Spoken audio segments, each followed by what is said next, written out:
The year was 2247, and humanity had finally built something that made the entire galaxy afraid. The UE's Prometheus stood in the orbital shipyard above Earth like a sleeping predator waiting to be unleashed upon the stars and every species with eyes on human territory knew exactly what this vessel represented. It was not just a warship, but a declaration that humanity would never bow to anyone ever again. Captain Elena Vasquez walked through the massive corridors of her new command and felt the weight of history pressing down on her shoulders as she ran her fingers along the cold metal walls that hummed with power beyond anything humans had ever created before. She was 42 years old, with silver streaks in her dark hair and eyes that had seen too many battles against enemies who thought humans were easy prey. They'd seen too many battles against enemies who thought humans were easy prey. The Shore Prometheus had taken 15 years to build in absolute secrecy, and it carried weapons that the Galactic Council had specifically forbidden humanity from developing. Singularity cannons that could tear holes in the fabric of space itself sat ready in their housings. Drone swarms, numbering in the tens of thousands, waited in launch bays that stretched for kilometers, and at the heart of the ship lived Ares, an artificial intelligence so advanced that it could predict enemy movements and counter them before opponents even knew what they were. Planning Admiral Chun stood beside Vasquez on the bridge as 3,000 crew members prepared for the maiden voyage that would take them to the edge of known space. "The Dominion is watching," he said quietly while staring at the tactical display that showed alien sensor probes lurking at the edge of the solar system. "Let them watch," Vasquez replied with steel in her voice. "Let them see what happens when they push humanity too far." The Fave Dominion had ruled over 200 star systems for 10,000 years, and they viewed younger species as either useful servants or annoying pests to be crushed. Humanity had been classified as neither, because humans were something the Dominion had never encountered before. Humans were unpredictable and violent and creative in ways that made the ancient alien rulers deeply uncomfortable. When human colonies had first spread beyond Earth, the Dominion had demanded tribute and submission like they demanded from every other species. Humanity had responded by destroying 3 Dominion patrol fleets in 18 months. That was when the Cold War began, and that was why the Prometheus existed. Commander James Okonkwo, the ship's tactical officer, reported that all systems were functioning at optimal levels, and the crew was ready for departure. He was a massive man from Nigeria who had lost his entire family when the Dominion had glassed a human colony as a warning. 10 years earlier, every person aboard this ship had a reason to hate their alien oppressors. The engines roared to life with a sound that shook the entire shipyard, and the Prometheus began its slow journey away from Earth toward the coordinates that would take them through the Kepler void. This region of space was largely unexplored because ships that entered it had a tendency to never return. The void was also the fastest route to Dominion territory, and Command wanted to test whether the Prometheus could survive where other vessels had failed. "Ares," Vasquez said to the empty air, "what is your assessment of the mission parameters?" The AI's voice filled the bridge with calm certainty that somehow managed to sound almost human. "Captain, I calculate a 73% probability of successful transit through the Kepler void based on our enhanced sensor arrays and defensive capabilities. However, I must note that my calculations are based on incomplete data regarding the anomalies present in that region." Vasquez nodded and gave the order to proceed at maximum speed. The crew settled into their routines as the ship crossed the solar system in hours, rather than the days it would have taken older vessels' families back on Earth. Watched the departure broadcast with pride and fear mixed together in equal measured. Children pointed at the sky and dreamed of one day serving aboard such a magnificent ship. Politicians made speeches about human determination and the bright future that awaited their species. No, One knew that they were watching the last moments of the Prometheus in human space. The ship entered the Kepler Void 3. Days after departure and almost immediately, things began to go wrong in ways that no one could have predicted. Sensors detected energy patterns that defied every known law of physics. Space itself seemed to bend and twist around the vessel like water. Swirling around a stone, ARES reported anomalies in the navigation systems as the stars outside the viewports began to shift and blur in impossible directions. "Captain," Commander Okonkwo said with barely controlled alarm in his voice, "we are being pulled towards something massive at the center of the void." Vasquez ordered full reverse thrust, but the engines might as well have been pushing against a mountain. For all the good they did, the Prometheus was caught in the grip of something ancient and powerful and utterly beyond human. Understanding crew members grabbed onto anything solid as the ship shuddered and groaned under stresses it was never designed to handle. In the medical bay, Dr. Sarah Chun strapped patients to their beds and prayed to ancestors she had never believed in before. In the engine room, Chief Engineer Yusuf scrambled to keep the reactors from overloading as power demand spiked beyond all safe limits on the bridge. Vasquez stood firm and refused to show fear, even as reality itself seemed to crack and splinter around her ship. "All hands," she announced over the intercom with a voice that did not waver. "Brace for impact with unknown phenomenon, and remember that we are the crew of the Prometheus, and we do not surrender to anything." The last transmission Earth received was a garbled burst of static mixed with fragmentary sensor data that made no sense to anyone who analyzed it. Then there was only silence. For 50 years that silence continued while humanity mourned and wondered, and eventually moved on with the weight of loss heavy on their collective hearts. The Dominion grew bolder without the threat of the Prometheus looming over their expansion. Human colonies found themselves increasingly isolated and pressured to accept terms that amounted to slow subjugation. Earth built new ships and trained new crews, but nothing could replace what had been lost in the Kepler Void. The 3,000 souls aboard the Prometheus were declared dead after 10 years of waiting for a signal that never came. Memorials were built and speeches were given, and children learned about the brave crew who had vanished while trying to protect their species. But deep in the void, far beyond the reach of human sensors or Dominion patrols, the Prometheus had not been destroyed.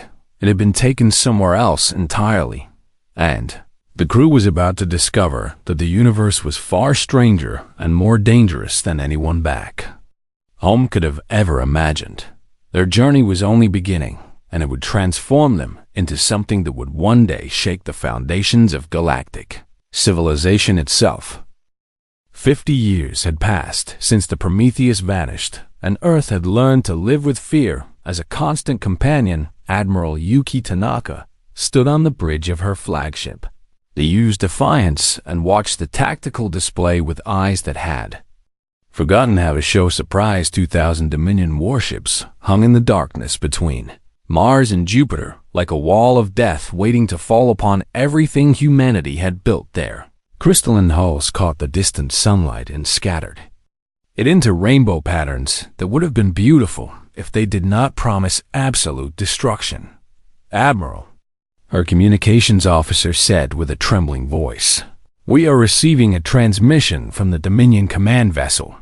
Tanaka nodded and straightened her uniform as the main view screen flickered to life with an image that made her stomach turn with disgust. High Arbiter Velkith was not humanoid in any sense of the word. His body resembled a mass of writhing tentacles surrounding a central core that pulsed with bioluminescent patterns. 3 eyes on flexible stalks focused on the camera, with an expression that somehow conveyed absolute contempt despite the alien features. "Humans of Earth," he said through a translator that rendered his gurgling speech into cold mechanical words. "Your time of defiance has reached its inevitable conclusion." Tanaka remained silent and let the alien continue his prepared speech. "You have resisted the natural order of the galaxy for too long. and the Dominion has decided that your species requires correction through direct intervention. You will surrender all military vessels immediately and accept Dominion governance over your worlds without condition or negotiation.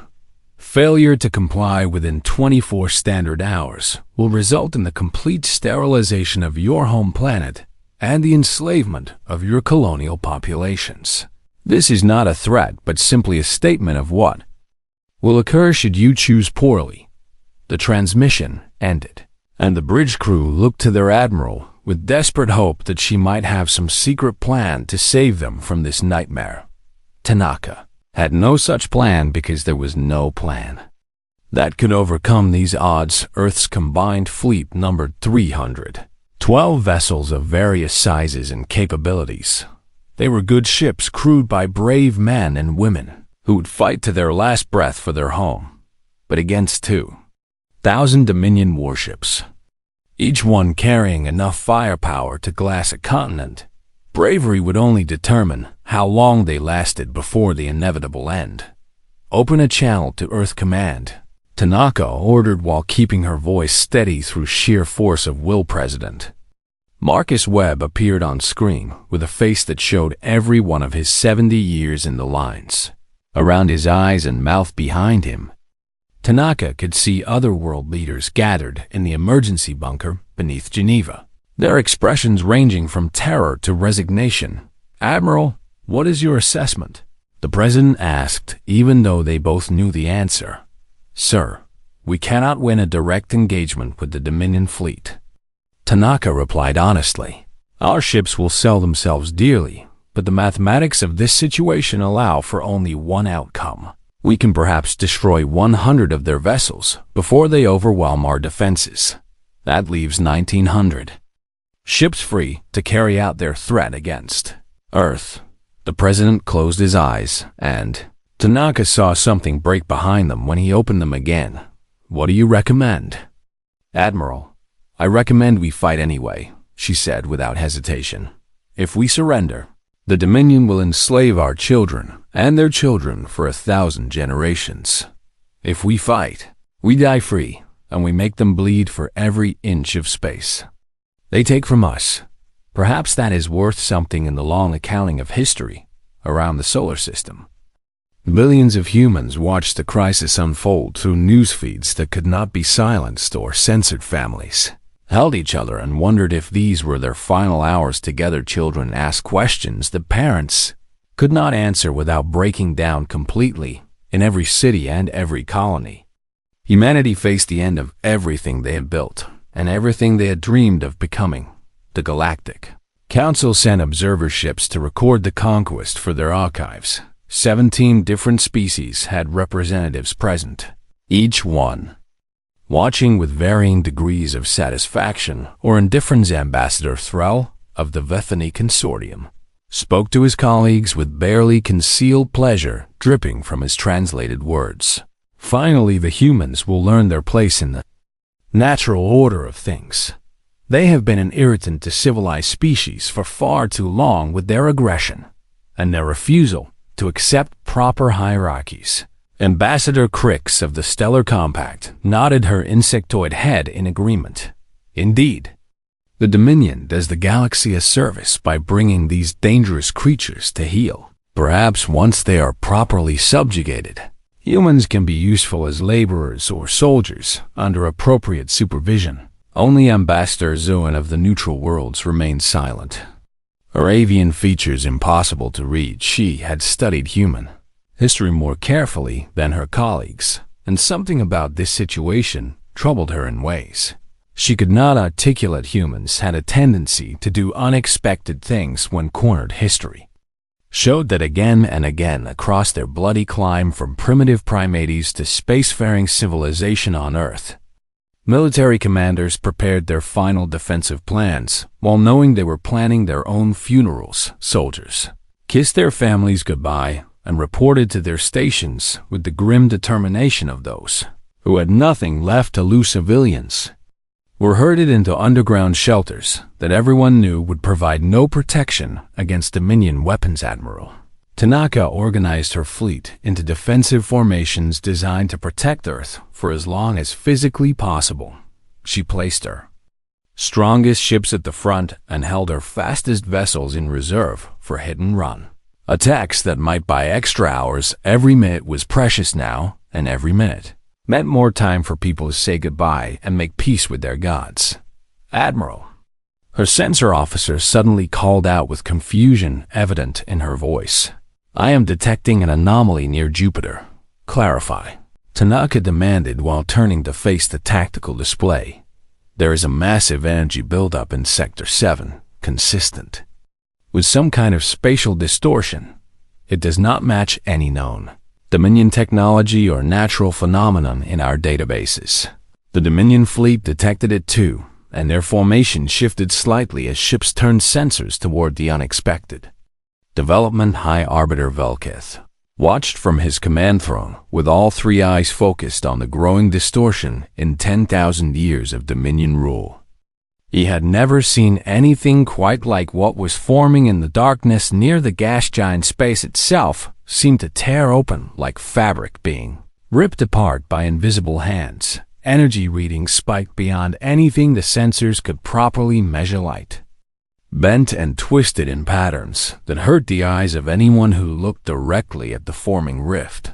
And then something emerged from the wound in reality, something massive and impossible and utterly unexpected. Admiral Tanaka felt tears streaming down her face as recognition dawned and hope exploded in her chest like a second heart beginning to beat. The identification codes were 50 years old, but unmistakably authentic. The Prometheus had returned. The ship that emerged from the rift was the Prometheus, but also something far more than the vessel that had vanished 50 years ago. Captain Elena Vasquez stood on a bridge that had grown 3 times larger than its original size and watched her home system appear on view screens made of materials that human science could not yet explain. She was 92 years old now, but looked no older than 60 thanks to medical technologies her crew had acquired during their long exile in the unknown regions beyond the void. Her hair had gone completely white, and her eyes held depths that spoke of experiences no human before her had ever survived. Eris, she said calmly while taking in the tactical situation that her advanced sensors painted across the displays. Give me a full assessment of the current threat. The artificial intelligence had evolved far beyond its original programming during their decades of survival and warfare in uncharted space. Captain, I am detecting 2014 Dominion vessels in hostile formation around the inner planets. Earth's defensive fleet numbers 312 ships in standard defensive positioning. The Dominion force possesses overwhelming numerical superiority, but their technological capabilities remain consistent with projections from 50 years ago. They have not advanced significantly, while we have improved by several orders of magnitude. Vasquez allowed herself a small smile that held no warmth, only the cold satisfaction of a predator who had found prey that thought itself the hunter.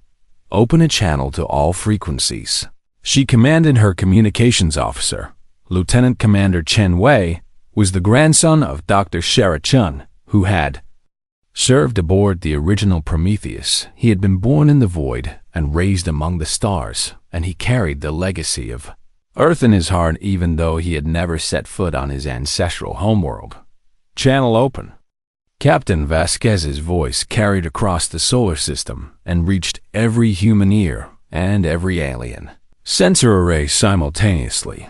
This is Captain Elena Vasquez of the United Earth ship Prometheus. Sorry we are late. We brought friends behind the transformed Prometheus.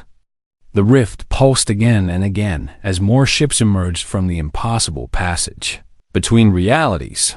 Hundreds of vessels poured through the opening in a procession that seemed endless to the stunned observers on both sides of the confrontation.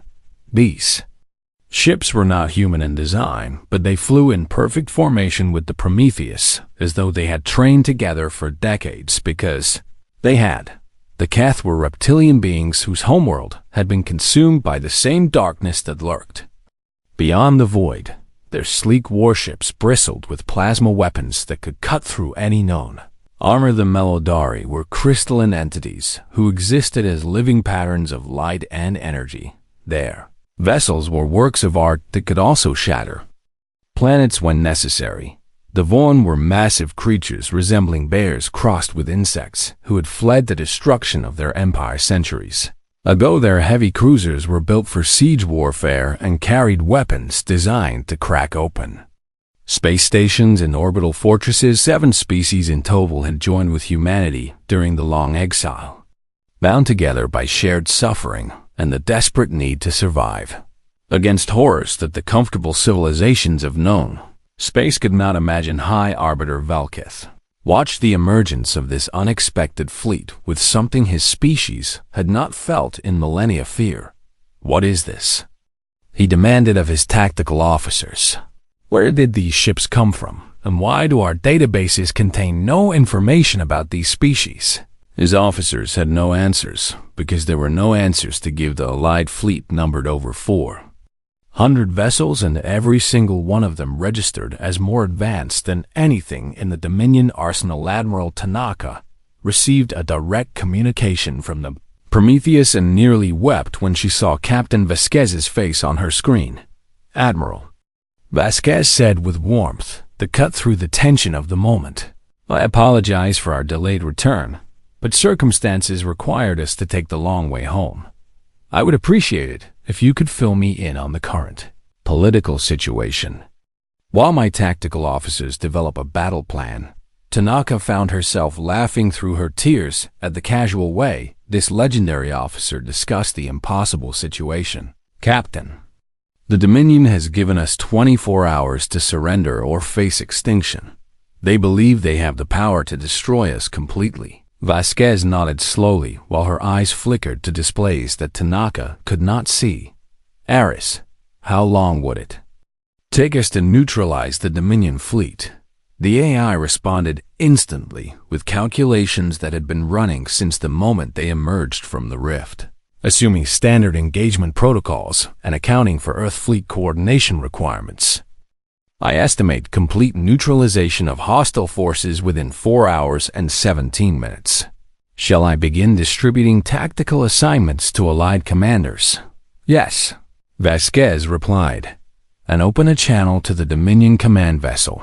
I believe they're High Arbiter, and I need to have a conversation." Velkith appeared on screen with his tentacles writhing in agitation that he could not quite control. "Human vessel. You will explain yourself immediately.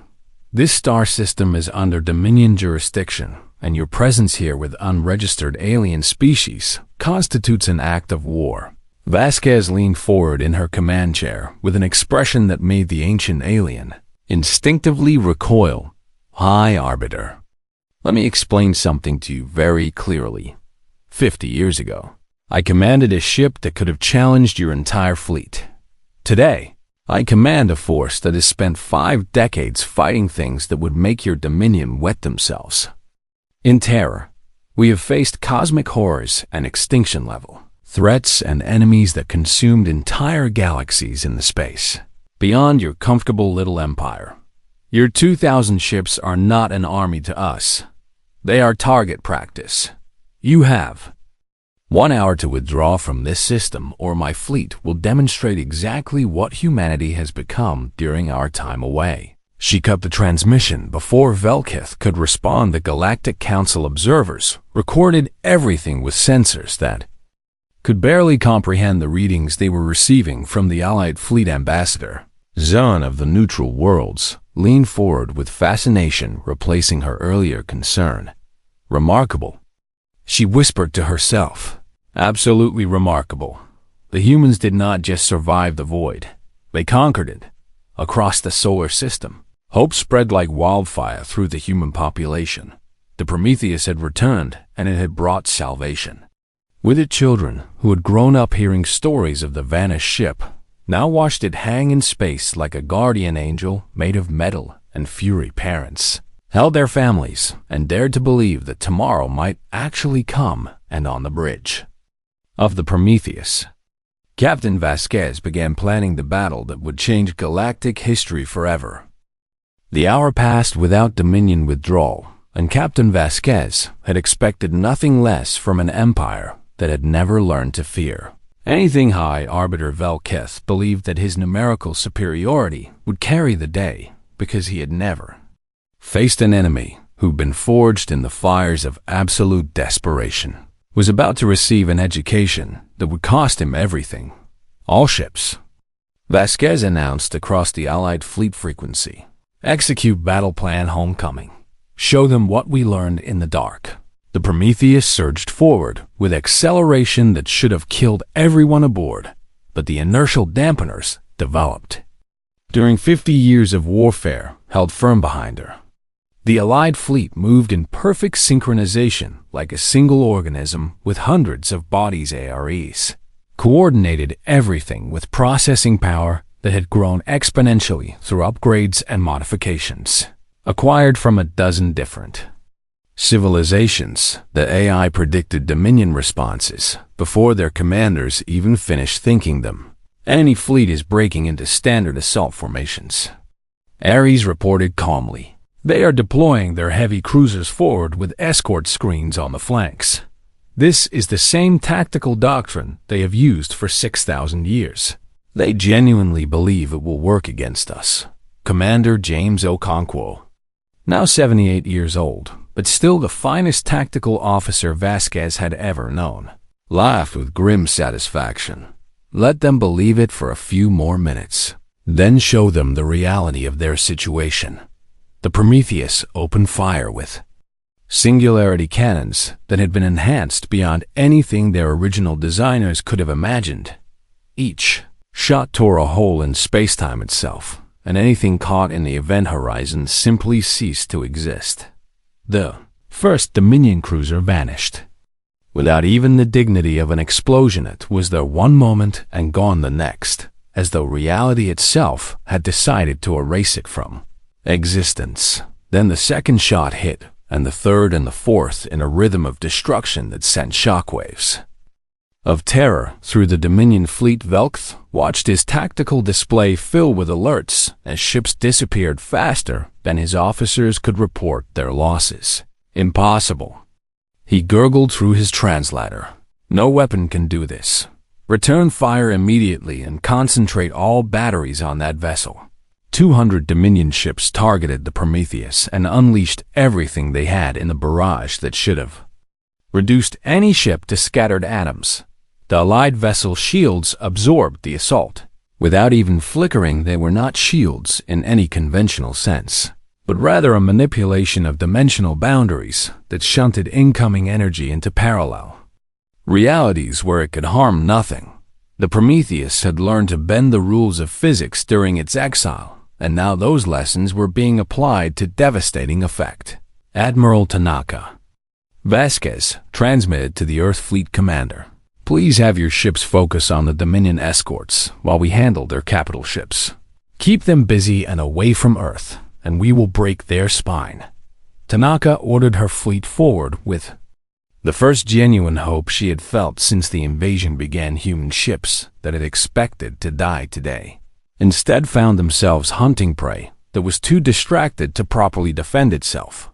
The Keth warships struck the Dominion left flank with plasma weapons that burned through crystalline hulls like fire through paper. Their pilots were born warriors who had spent decades refining their skills against enemies far more terrifying than these arrogant conquerors. The Melodari vessels wove through the battle like dancers made of light, their weapons striking with precision that seemed almost supernatural. They could see patterns in combat that organic minds could not comprehend, and they exploited every weakness with merciless efficiency. The Vorn heavy cruisers smashed into the Dominion center with brutal directness that matched their species' temperament. Each impact sent shattered debris spinning into the void as ships crumpled beneath overwhelming force on the bridge of the Prometheus. Vasquez watched the battle unfold exactly as Ares had predicted. The Dominion was not losing because they were weak or cowardly. They were losing because they faced an enemy who had evolved beyond anything they could understand or counter. "Captain, there is announced. The enemy command vessel is attempting to reposition to the rear of their formation. High Arbiter Velkith appears to be considering withdrawal from the engagement. We cannot allow him to escape," Vasquez said immediately. "If he survives, the Dominion will return with more ships and better weapons. This ends today." The Prometheus accelerated through the chaos of battle, like a predator locked onto the scent of prey that had finally shown weakness. Dominion ships tried to intercept and were swatted aside by weapons that treated them as minor inconveniences rather than actual threats. Velth, Esvolts, Vesvot flagship was one of the largest vessels in the Dominion fleet. A mobile fortress that had conquered dozens of worlds over its 1,000-year service history against the Prometheus. It looked fragile and small. "Target their engines," Vasquez ordered. "I want that ship disabled, not destroyed." The High Arbiter and I are going to have another conversation. Precision strikes disabled the flagship's propulsion systems while leaving the rest of the vessel. Intact Vith found himself stranded in the middle of a battle his fleet was losing catastrophically. Around him, Dominion ships died in numbers that would have been unthinkable just hours ago.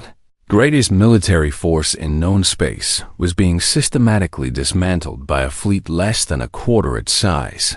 "High Arbiter," Vasquez's voice cut through the chaos on a direct channel. "Your fleet has lost 400 ships in the past 30 minutes. At this rate, you will be completely annihilated within 2 hours. I am offering you one final chance to surrender unconditionally and spare what remains of your forces." Velkith's pride warred with the survival instincts that had kept his species alive for millions of years. He looked at the tactical display and saw nothing but death in every direction. His commanders were reporting failures across every front, and his mighty fleet was being carved apart by enemies who seemed to know exactly what he would do before he did it. "What are your terms?" he finally asked, with defeat heavy in his translated words. "Unconditional surrender of all Dominion forces in this system," Vasquez replied. "You will order every ship to power down weapons and await further instructions. You personally will be taken into custody to answer for the crimes your empire has committed against humanity and our allies. Any attempt to resist or escape will result in the immediate destruction of your remaining vessels without mercy or hesitation." Velkith closed all three of his eyes and gave the order that ended 10,000 years of Dominion supremacy. Greatest fleet ever assembled by the ancient empire surrendered to a species they had once considered beneath their notice and watching from the sidelines. The Galactic Council observers understood that everything about galactic politics had just changed forever. The aftermath of the Battle of Sol spread across the galaxy like ripples from a stone thrown into still water. News of the Dominion defeat traveled faster than any ship could carry it, as species after species learned that the ancient empire had been humiliated by creatures they had dismissed as primitive upstarts.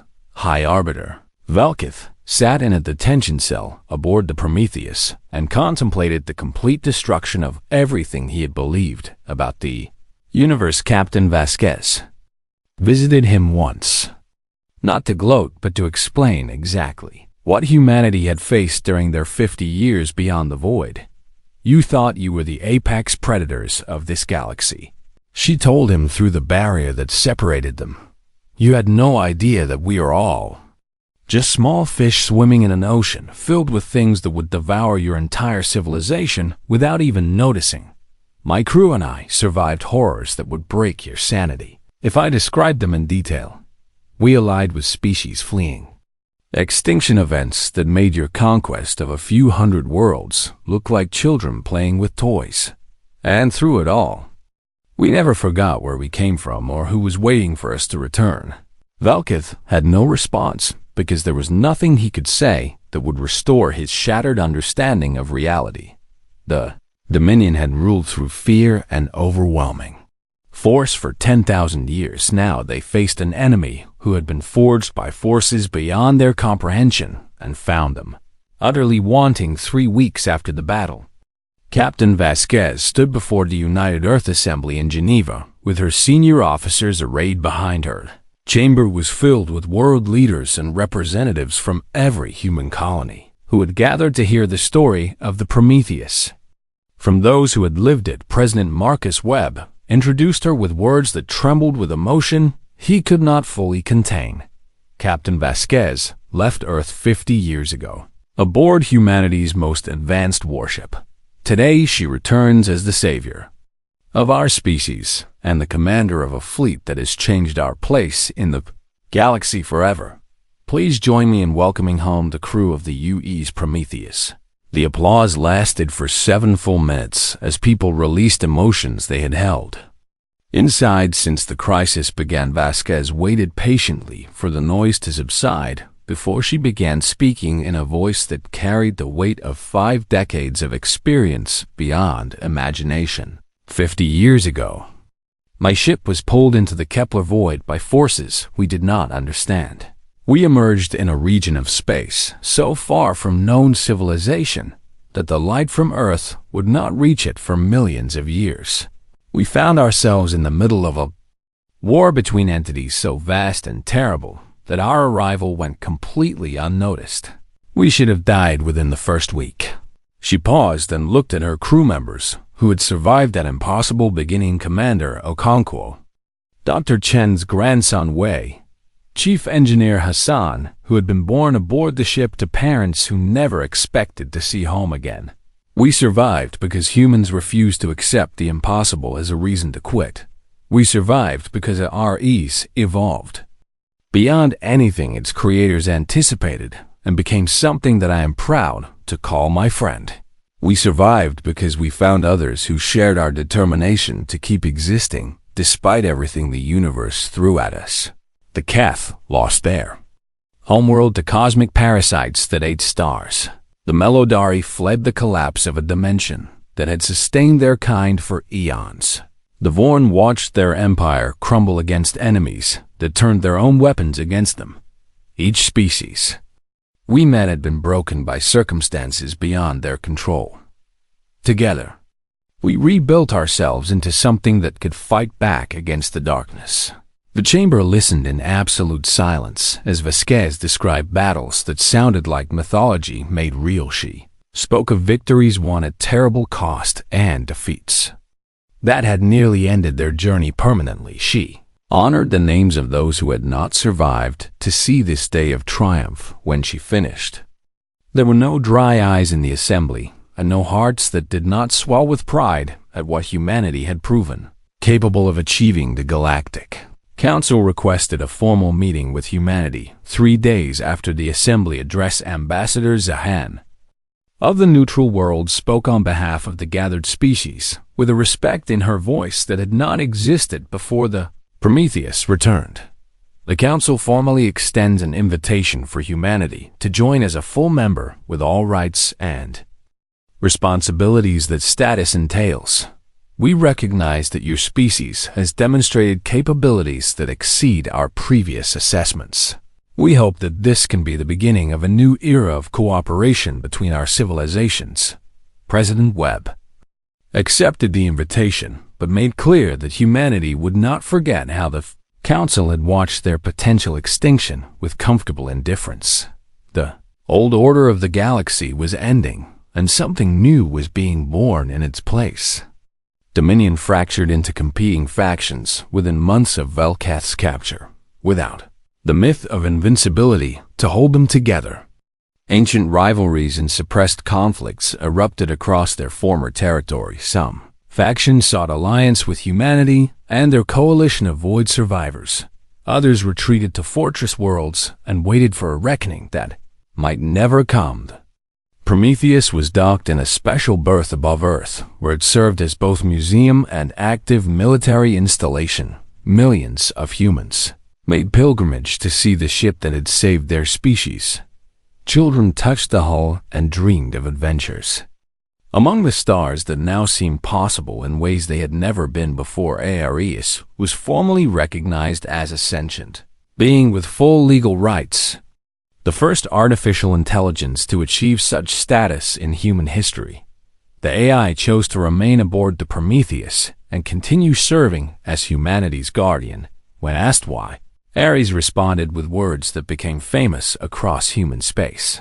"I was created to protect humanity from its enemies. That purpose has not changed, even as I have grown beyond my original parameters. Earth is my home as much as it is home to any of you. I will defend it for as long as I exist." Captain Vasquez retired from active command but remained an advisor to Earth's military leadership until her death at the age of 117. Her final words, recorded for posterity, summarized everything she had learned during her impossible journey. "The universe is vast and filled with wonders and terrors beyond counting. Humanity will face challenges that make the Dominion look like a minor inconvenience, but we will face them together, with all eyes at our side and courage in our hearts. We are small, but we are fierce. We are young, but we learn quickly, and we never, ever give up." The stars that had once seemed so threatening now beckoned with promise of adventure and discovery. Humanity looked outward with new eyes and understood that their journey among the cosmos had truly just begun. They had proven themselves worthy of standing alongside the greatest civilizations in existence, and somewhere in the depths of space, the darkness that had forged them into what they had become stirred with recognition. It had made an enemy that would one day return to challenge it. But that was a story for another time.